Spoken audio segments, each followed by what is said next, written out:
যে মানুষ পেট ভরে খাওয়ার আর পেট ভরে পড়ার জন্য আল্লাহ দুনিয়ায় পাঠান না। চরম একটা ইজ্জত দিয়ে মানুষকে আল্লাহ পয়দা করেছে। Those who are believers and non believers, এই ক্ষেত্রে স্ট্যাটাস ইকুয়াল। আল্লাহ বলেন নাই যে আমি ইমানদারদেরকে আমার খলিফা হিসেবে পয়দা করেছি,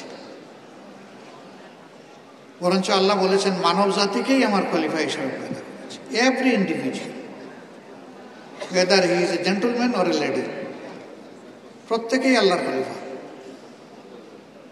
আল্লাহকে রিপ্রেজেন্ট করা, আল্লাহর ইচ্ছাকে দুনিয়ায় রিপ্রেজেন্ট করা হচ্ছে আমাদের কাজ। সেই আল্লাহ আমাদের কাছ থেকে যা চান, আল্লাহর নিডটা আমরা ফুলফিল করতে পারলে দুনিয়া হবে সম্মানের, আখিরাত হবে নাজাতের।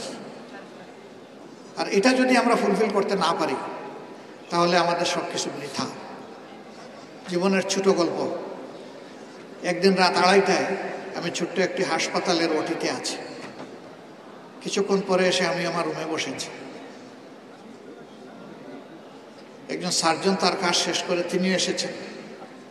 আমি তাকে বললাম যে এই যে রাত্রে 2:30-3টায় আপনি এখানে সময় কাটাচ্ছেন, আপনার সন্তানদেরকে একটু সময় দিতে পারেন? তিনি খুব ইমোশনাল হয়ে গেলেন। চায়ের কাপ সামনে ওঠার তার হাতে উঠল না।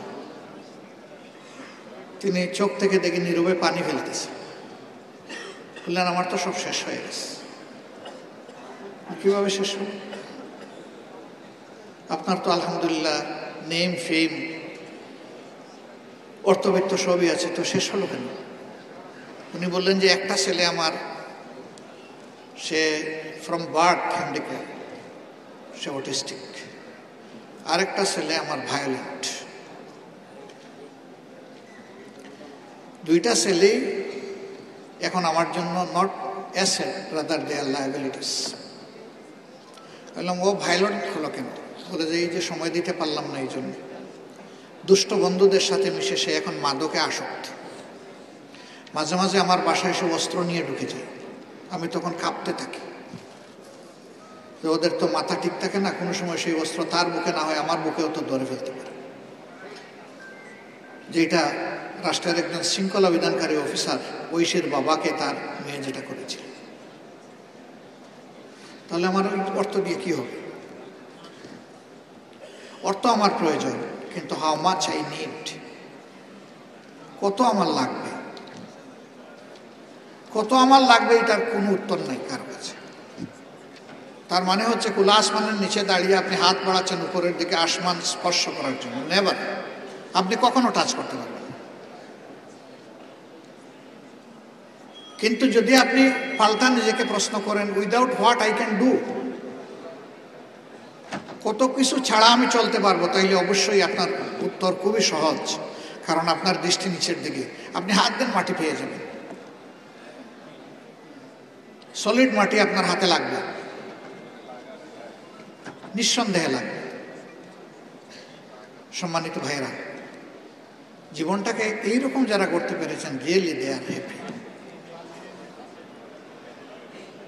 এই জায়গাটায় আমরা ফিরে আসলেই আমরা উইন করবো এই লাইফকে, না আমরা লস করব।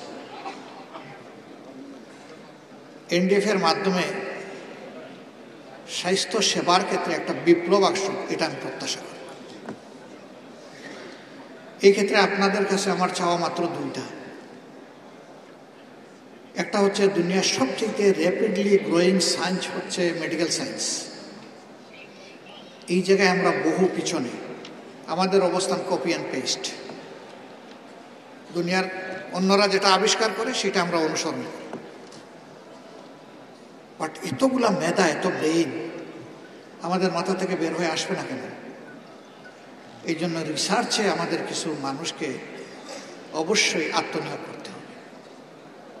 রিসার্চের কোনো বিকল্প নেই। R&Dতে আমাদেরকে একটা মেজর ফোকাস দিতেই হবে। দুর্ভাগ্যক্রমে রাষ্ট্রীয় কাঠামোতেই এটাকে কোনো পৃষ্ঠপোষকতা দেওয়া হয় না, নার্চার করা হয় না। আমরা নিজের থেকে কি করতে পারি আমাদের সীমিত সামর্থ্যের ভিতরে? এখান থেকে শুরু। একটা গাছের পাতা নিয়ে আমরা শুরু করে দেব, এরপরে দেখি আল্লাহ কোথায় আমাদেরকে পৌঁছায়। যে লেগে থাকে সে সাকসেসফুল হয়। এই সাকসেসের জন্য 4টা জিনিস পরে আমি বলছি। এটা 1 নম্বর চাওয়া, যে কিছু মানুষকে রিসার্চের জন্য নিজেকে কুরবানি করে দিতে হবে। 2 নম্বর চাওয়াটা হচ্ছে একটা impressive, smart and skill service এই দেশের জনগণকে উপহার দেওয়া। তার জন্য আর কিচ্ছু লাগে না, জাস্ট একটা সফট অ্যান্ড ক্লিন হার্ট লাগে, মানুষকে ধারণ করার, সম্মান করার, এবং এর মাধ্যমে নিজের স্রষ্টাকে পাওয়ার এই আকুতিটা যদি থাকে, আমরা অনেক কিছু ভালো করতে পারবো ইনশাআল্লাহ।